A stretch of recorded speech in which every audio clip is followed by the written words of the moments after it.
She looked up and her shirt was very bloody.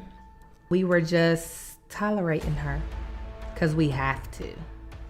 But you're gonna have to sleep on the porch. Now, I do wanna say it was a closed porch, but I don't care. When I see my protector, when I see my mother scared, and my mother is the one that's supposed to protect me, oh, it's about to be hell for me. I'm done. So Team Jazzy, it's your girl Jazzy Eats, and I am back with another mukbang. So today we will be talking about Oprah's dark history. This is going to be a very sensitive topic for me because I resonate with her so much. We're gonna get into all that. I was so excited doing this, but I was emotional as well because you guys, if you don't know her story, just sit back. We're gonna be focusing on her childhood trauma is what we're gonna focus on. Like, we know who she is and what she does, but I'm really into people's post-traumatic wisdom and the psychological part behind it, what made them do what they did and how they became who they are. So give this video a big thumbs up on the simple fact that I am going to be eating black bean noodles for the very first time. I know I did it last time, but they were literally black beans. But this is the real black bean noodles that a lot of Koreans use, and they mukbang all the time. Like, it's very, very popular. I made this recipe and I tasted the sauce as I was cooking, and it is so good. So make sure you guys check out the recipe in my shorts video. So I'm gonna mix it up. I do have chopsticks, FYI. I'm like, I have to start using these, especially with Korean food. So let me just give it a try. Ooh, it smells so good. I fried an egg as well because I just thought it'll look cute.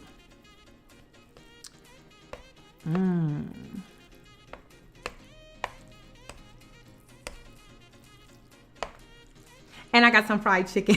Look, forgot about the chicken. I'm just excited about this because I've been wanting to try it for so long. I just didn't know where to start or anything. And I finally found a recipe that I thought would be easy for me to follow because the ingredients that they use, you can't find them in your regular grocery store. Is my face? Maybe I should come down so I can focus better. Okay.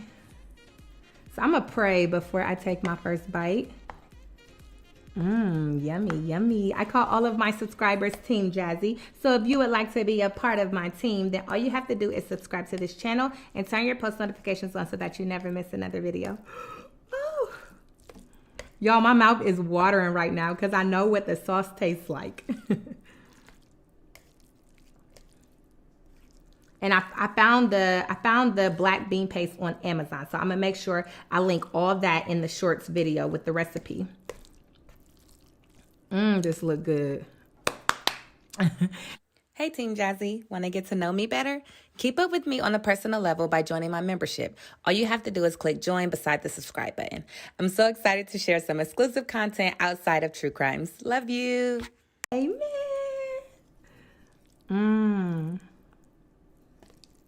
I need to record myself taking a bite so I can put it in add it to my shorts video. Bruh.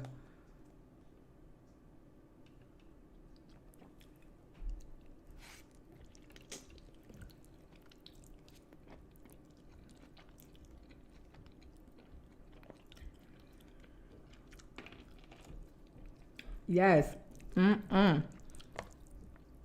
This is so good.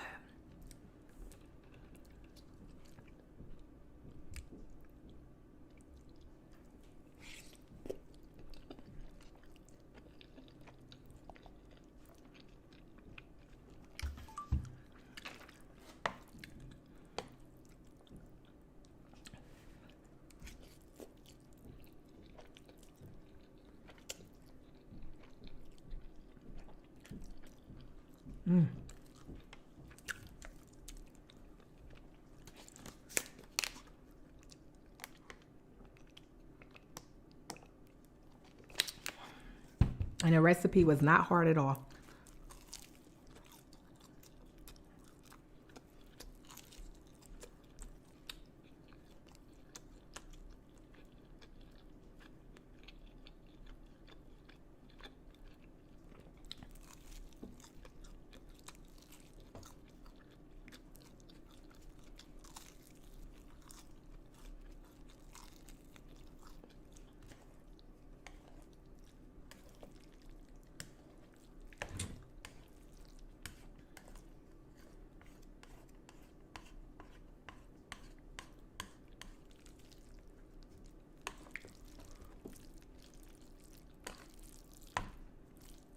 So there is pork belly in here, but if you do not eat pork, then you can always just skip that part or add something else that's fattening in there.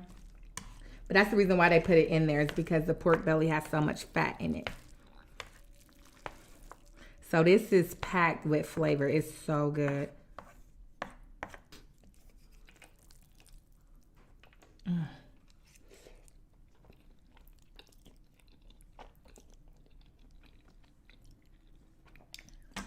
All right, y'all, I gotta use my fork.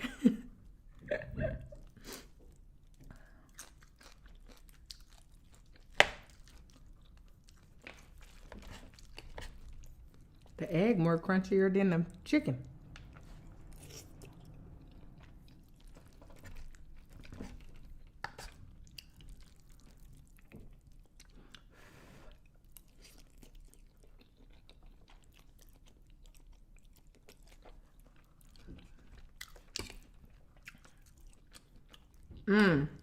Yo, the egg added is fire. You gotta add the egg to it.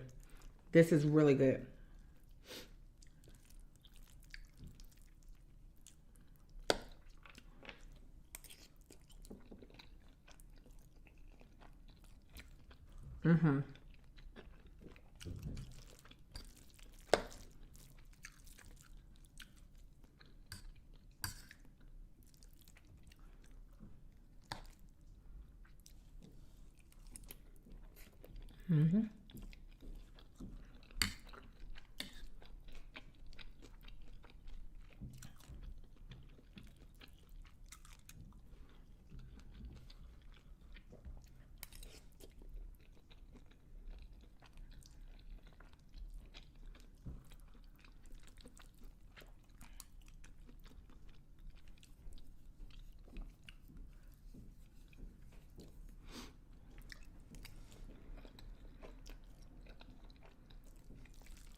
Can y'all tell I'm hungry? I really enjoy trying different foods that I am not used to, that I didn't grow up on.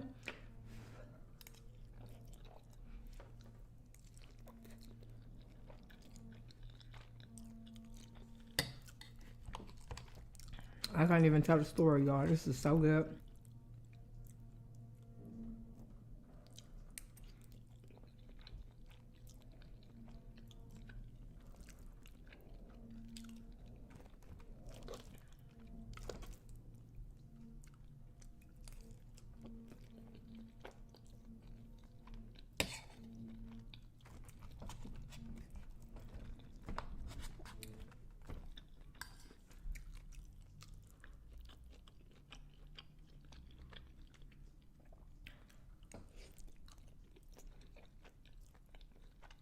The egg, it's the egg for me. The egg did it, y'all. It was good before that, but the egg did it.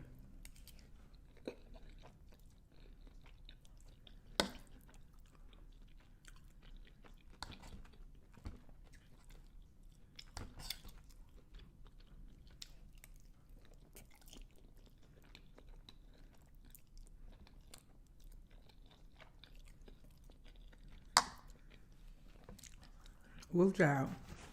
That was good.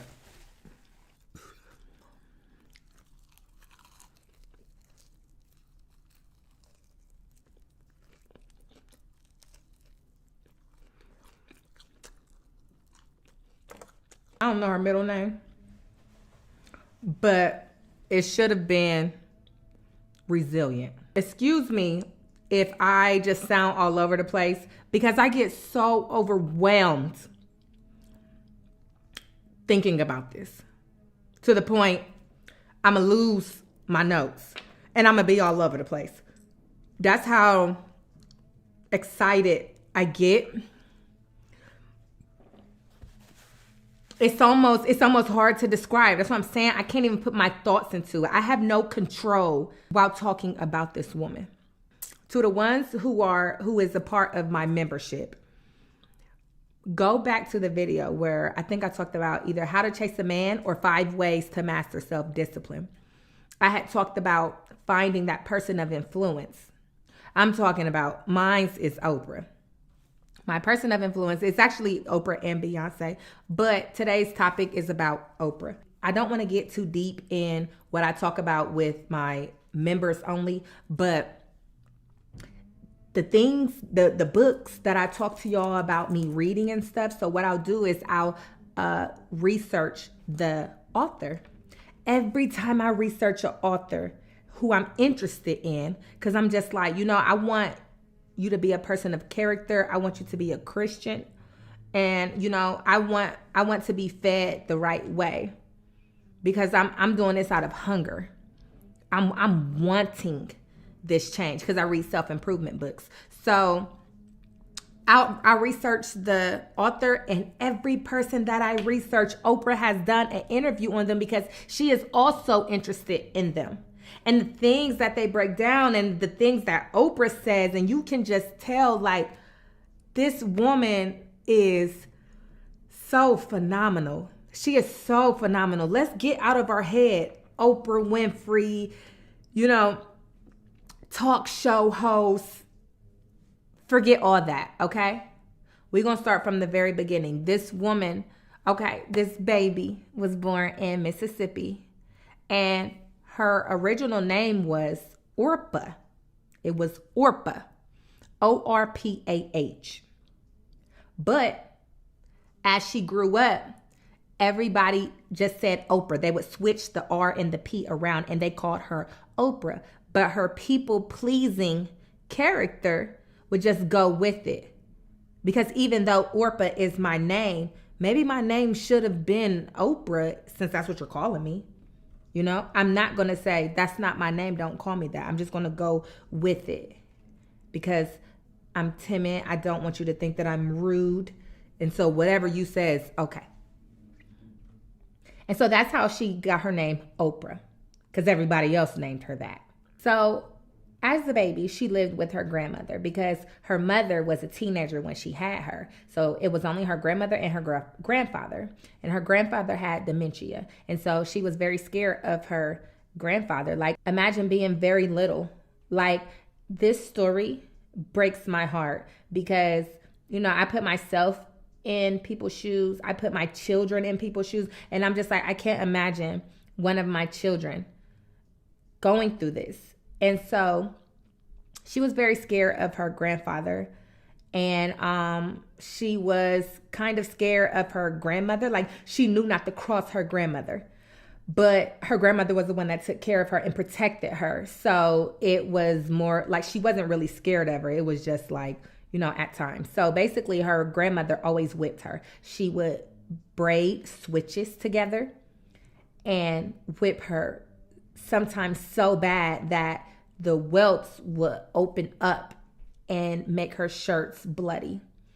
They lived in poverty, and the only dress she had was made out of potato sacks, like a potato bag. She would put that on, and that would be her dress. And that was her normal. She didn't know, that was a bad way of living. She didn't know that her grandmother was creating a childhood trauma for her. That was her normal. It was very common back in the day for people to whip their children, physically hurt their children because they didn't have patience with that child, because it's just like, that's what was done to them in slavery, and that's all they knew. Her grandmother was very strict, like I said, but she taught her how to read by the age of 3. And to me, that's still a sign of abuse because it's like a 3-year-old, you're forcing a 3-year-old to read. But like I said, she is giving Oprah the tools that was handed to her. That's the only tools that she had. So her grandmother was a maid.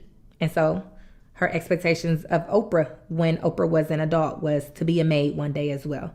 And she's like, you know, you got to talk like this and dress like this. And I need to whip some discipline in you. I need to whip some manners in you so that you can get put with a good family. I care about you so much. I want you to be with the good white family. Even after she got these bad whoopings, her grandmother wouldn't allow her to show emotion.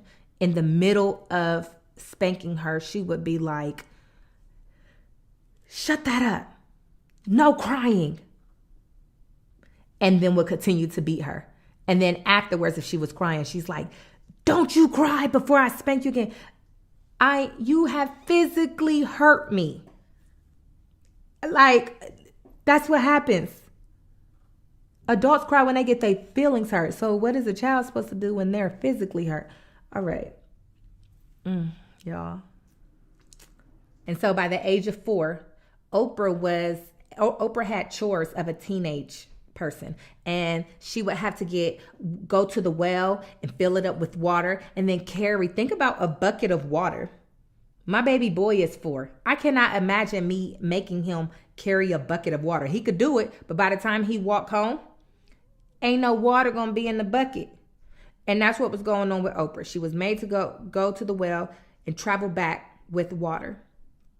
And so one time her grandmother was looking out the window and saw her playing in the water. What a 4-year-old does when they see water. And she got back in the house and her grandmother said, was you playing in that water? And out of instinct, because I know from past experience, I'm about to get the beating of my life. I don't want to bleed, but my 4-year-old brain just couldn't resist the water. But I'm going to lie because I don't want to spank it. And that's what Oprah did. She's like, no, I wasn't playing in the water. And the grandmother was like, I saw you playing in it. And beat her so bad that when they were at church, the well opened up and she looked up and her shirt was very bloody. This breaks my heart. This breaks my heart because it's one of many. You know, this was so normal back in the day. And it's just like we were so brainwashed. And that's why there is so much childhood trauma within the Black community today. Moving on. So at 6 years old, she got sent to live with her mother in Milwaukee without an explanation. Like 6 years old, my little girl is 6. Like that's what I'm saying. Like I'm just thinking about this stuff and it truly breaks my heart because Oprah knew her grandmother as a protector, you know, and now I'm getting sent with somebody else. My grandmother is my mother. And now I'm getting sent with a woman that I don't even know. And I do want to mention when she was living with her grandmother, with her grandfather having dementia, they used to have to sleep in a bedroom together. Her and her grandmother slept in a bed together. And they would lock themselves in the door because the grandfather, if they didn't lock the door, the grandfather would bust in the middle of the night trying to kill the grandmother. And the grandmother would be scared. So imagine Oprah, she's scared. When I see my protector, when I see my mother scared, and my mother is the one that's supposed to protect me, oh, it's about to be hell for me. I'm done. That's how kids think. And so she just lived in fear, you know, and sleeping with doors locked with tin cans on the chair, just in case he started trying to move the chair out the way, they would be able to wake up fast enough to run because they hear the tin cans moving. That is so scary to a 4-year-old. But she's taking care of her husband. Her husband has dementia and he would have episodes like that. So moving forward to 6 years old when she got sent to Milwaukee to live with her mother. And she's like, nobody told her anything, right? And her mother lived with a fair skin tone woman. Like she could be passed for Caucasian. but she was black. And her mother just wasn't interested in her. You could just tell, like, she didn't, a child, I don't care how old they are, a baby, they know when they are unloved. They know when they are just tolerated.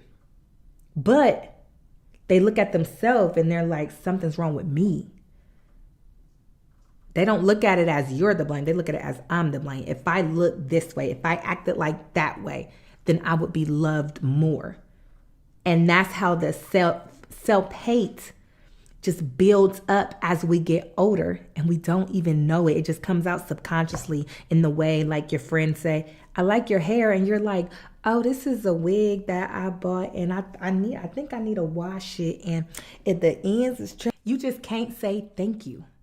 And so at 6 years old, her mother told her, you cannot sleep with me in the bed. Now, remind you, all of Oprah's life, the last 6 years, she has been sleeping with her grandmother. Make sure y'all can hear me. She has been sleeping with her grandmother. She has been sleeping with somebody. I don't know you. You're supposed to be my new protector, but now you're telling me I can't sleep with you? She said, you can't sleep with me, but you're going to have to sleep on the porch. Now, I do want to say it was a closed porch, but I don't care. It's a porch. And so she had to sleep on the porch. And she wasn't allowed to sleep with her mother. And her mother just had no interest in her daughter. So then she wakes up and they're like, oh, hey, this is your dad. You're about to go live with him now. She's like, okay. She goes and lives with yet another person that she doesn't know. And clearly there was no supervision. There was no care. She was just tossed on anybody, because that's when she started to get molested by friends of the family, by family members, big cousins, uncles, just all these adults in her life. No protection. Nobody cared. Nobody loved her. We were just tolerating her because we have to. She has attempted suicide 2 times within her childhood. I don't know when or what took place, but baby girl was like, nobody wants me. What do I do? She couldn't take it. And she didn't want to live anymore. So one day she wakes up and what do you know? You're going back to live with your mother. Okay. Oprah says, okay. She goes back to live with her mother, but this time, as a child, we about to go back to something where it wasn't a good experience. We know what to expect now. So now it's just, it's a cringe. It's such a cringe. Like, oh, I don't want to go. She don't even like me. Like, here it comes. Like, just imagine the darkness. Imagine the darkness. And as a result of that, she started to misbehave. She started to be disobedient. She did what she wanted. She didn't care. And so her mother sent her to a bad behavior group home. And she ran away. And her mother was like, I can't do this. And sent her to a bad behavior, bad kids group home. Well, they were booked. They were full. All their rooms were taken. There was like, there's no room for her. She can't come. So they go back to the mother's house, and she ends up pregnant at the age of 14, and she hid it. She didn't tell anybody. And when she did have the baby died when it was 2 weeks old. And her father told her, this is your second chance to have the opportunity to make something of your life. And that one sentence activated something in her. And she was like, okay, I can do this.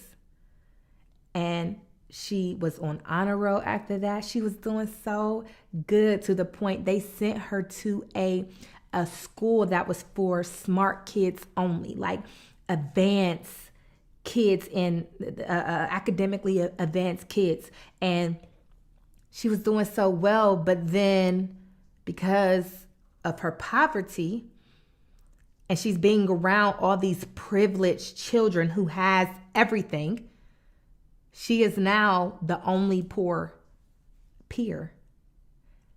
And that resulted in her misbehaving, acting out, because she felt not wanted. She felt disconnected from everybody. She couldn't relate to none of them, and they made her feel like she didn't belong. And so she acted out. She acted out so bad they kicked her out. So now her father was like, come on, come live with me again. Her father was real strict on her and encouraged her and just pushed her to her potential.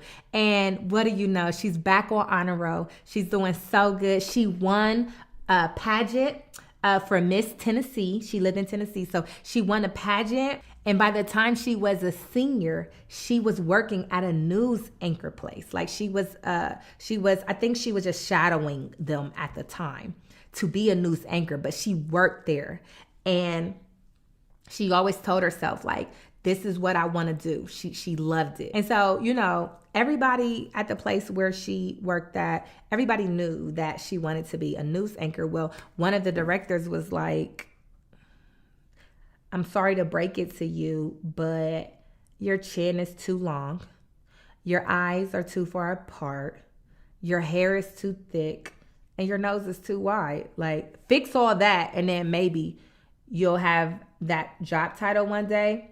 But news anchors are pretty.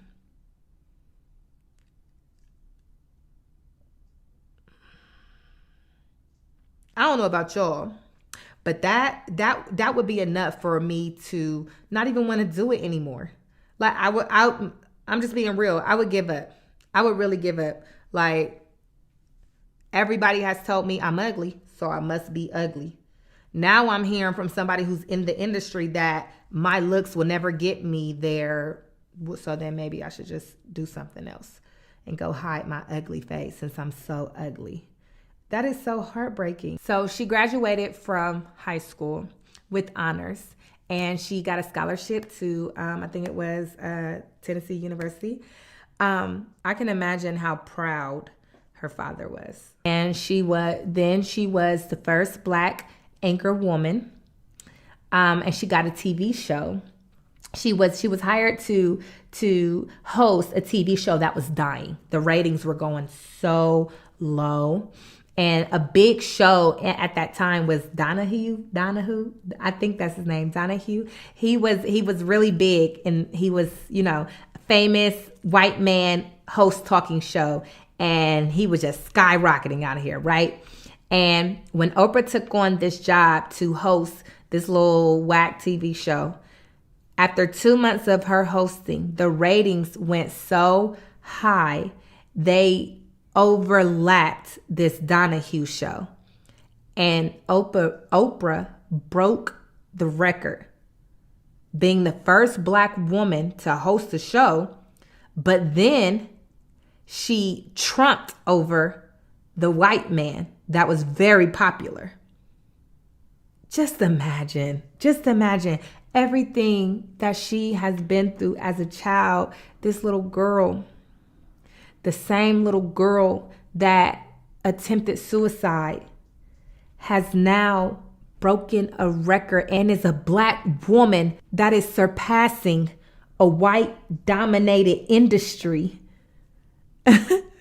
having the most popular talk show ever. That same little girl that got called ugly all her life won a pageant show. The same little girl that was raised by her grandmother to be seen and not heard is now breaking records on talk shows. The same little girl that was molested as a child by everybody who was supposed to protect her is now inducted into the National Women's Hall of Fame. The little girl whose mother didn't want her is now a billionaire. Speaking of her mother, once she became Oprah Winfrey and she was big and popular, her mother was now interested in her. And I remember watching something with Oprah in it that said that she had talked about her mother, and she said that my mother had no interest in me until after I was Oprah. That hurts.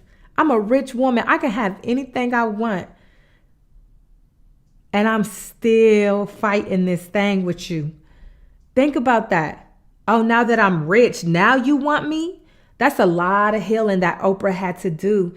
And she said she finally got her healing when she read The Seat of a Soul by Gary. I don't remember his last name because it's a weird last name.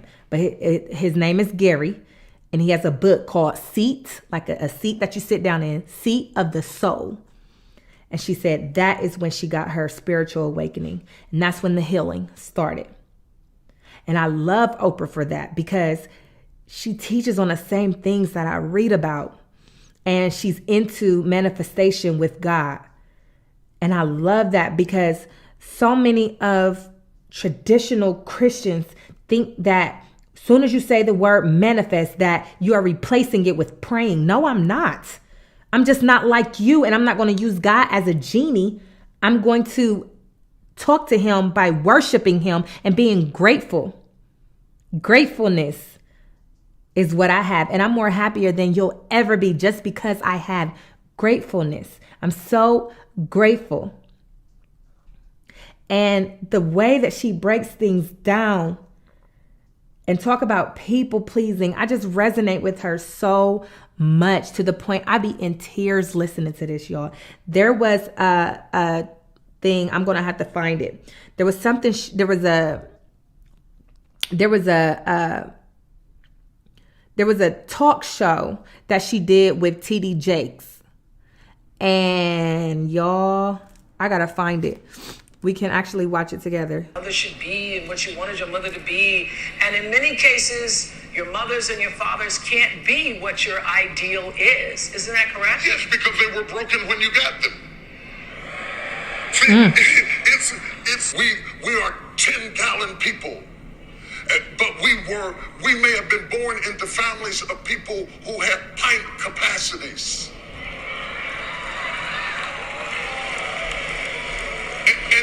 And when you are a 10-gallon person and you want love, you want it on a 10-gallon level. But if you fool around and hook up with a pint person, they could be giving you all that they have, sincerely giving you everything, but it doesn't fill you up because you're bigger than that.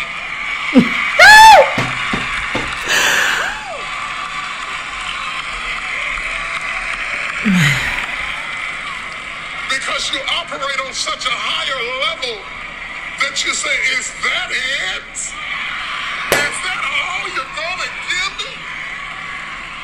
I feel you. That's all they got, you know?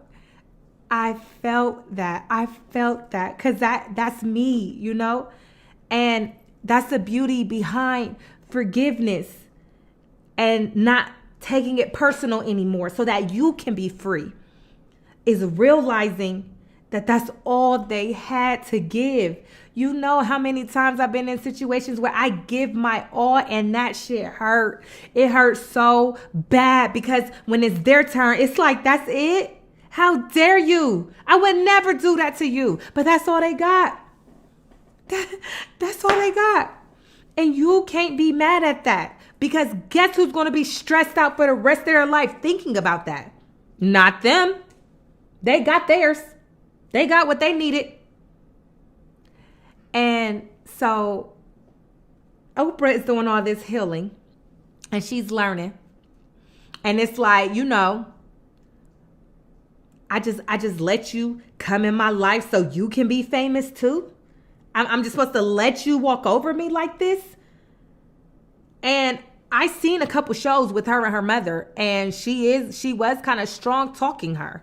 Like, well, what made you do this and what made you do that? And she didn't really show love that I would show to my mom if I were famous and I was on TV, and if I introduced, my fans to my mother, I would be like all over her, like this is mine. This is my mom, And it wasn't that type of energy, which I wouldn't do that either if I was Oprah. But moving forward to when her mother was on her deathbed, she went to visit her mother, and she's like, you think this is it? You think you're about to die? And her mother was like, yep. And she's like, okay. So she sat back. She watched TV with her, spending the last times with her. And she decided to call the whole family and was like, hey, this is it. Y'all might want to get down here, say your goodbyes, and get your closure. And she left and drove back to her city to do another interview or whatever she had going on. And she thought about it the next day. And she was like, no, I didn't get closure. I didn't get closure. And so she canceled everything she had going on that day. She flew back to her mother, and she walked in, and she was cringing at the thought of, I have to talk to my mom and get closure on this. I have to get uncomfortable. She didn't want to be uncomfortable. She's Oprah. And she played some music, and she just went for what she knew. But what she said was so beautiful that we all have to learn how to say this, and not just say it because you're supposed to, but say it because you actually mean it. And she told her mother, I'm proud of you because you were a teenager when you had me, and you could have given me up, but you didn't. I'm proud of you. And despite what I think you did wrong, you did your best. Thank you for doing your best. And that right there is why Oprah is such a big influence for me. Hearing about her childhood and what she endured, and then how she forgave her mother and everybody else that hurt her, it makes me so grateful for my life. And it makes me feel like I have nothing to complain about, which is what I've been dealing with for the longest time. I'm not even supposed to be talking to you guys about this. This is for my members only. But I have been dealing with this for a minute now, to the point when I pray, I don't have to ask God for anything because I already have everything that I need, and and anything that I want is already on its way, because that was God's promise. So if God already promised it to me, why am I going to pray for him to do that? You get what I'm saying? Or to be more realistic, to dumb it down a little bit, if your grandmother tells you on your 15th birthday, I'm going to give you $1,000, right before you turn 15, you're not going to write her a letter and be like, do you think that possibly I could borrow some money? Because no, you're going to be excited, and you're going to live. You're going to be relaxed. You're going to be calm. You ain't going to worry about no money.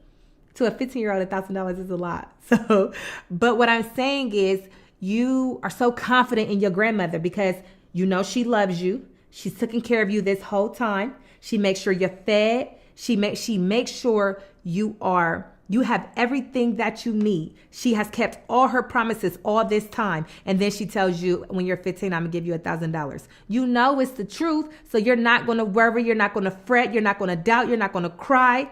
You're just going to be happy and have confidence in her, because she's the one that take care of everything. She provides all your needs.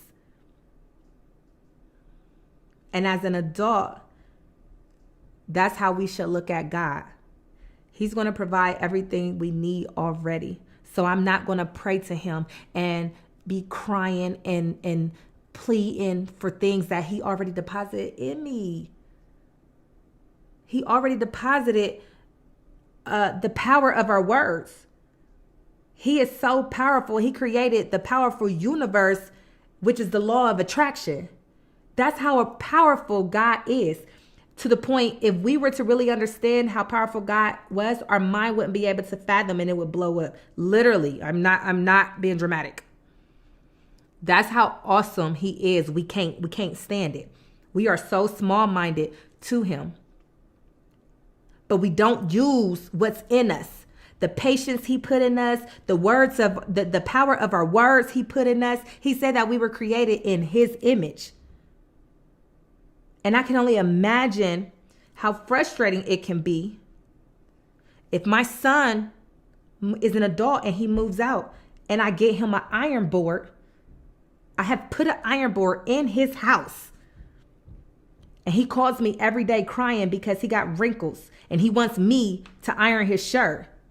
It's like, wait, what? But I gave you the iron board. All right, I'm going to quit preaching because this is supposed to be true crime. This is not members only. But if y'all want more personal talk, more self-growth talk, make sure you guys join my membership. It's right beside the subscribe button. But I do want you guys to remember that it's not happiness that makes you grateful, but it's gratefulness that makes you happy. Post notification goes to... Thank you so much for having your post notifications on. Shout out to you for being the first to comment on the last video. If you would like a shout out, all you have to do is be the first to comment on the next video. If you would like to see more true crime videos, then click right here. If you would like to subscribe to this channel so that you never miss another video, then click right here. I love you and I will see you guys in the next mukbang.